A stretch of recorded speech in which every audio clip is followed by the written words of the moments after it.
24 કલાક બાદ ભીષણ ગરમીમાંથી મળશે આંશિક રાહત। વેસ્ટર્ન ડિસ્ટર્બન્સ સક્રિય થતા તાપમાનમાં થશે ઘટાડો।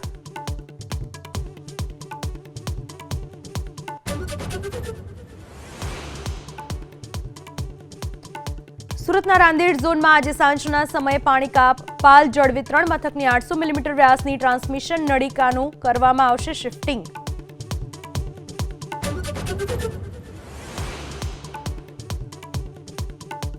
વકફ કાયદા પર દાખલ અરજીઓ પર આજે ફરી સુપ્રીમ કોર્ટમાં સુનાવણી। કોર્ટે કહ્યું, નામાંકિત અધિકારી સિવાય બોર્ડમાં મુસ્લિમ સભ્યો હોવા જોઈએ।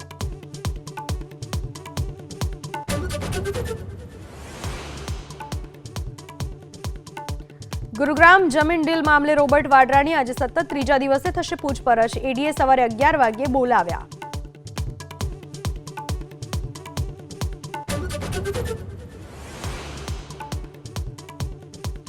બિહાર ચૂંટણીને લઈને મહાગઠબંધનના નેતાઓની મળશે આજે મહત્વની બેઠક। બેઠકોની ફાળવણી, ચૂંટણી પ્રચાર સહિતના મુદ્દા પર થશે ચર્ચા।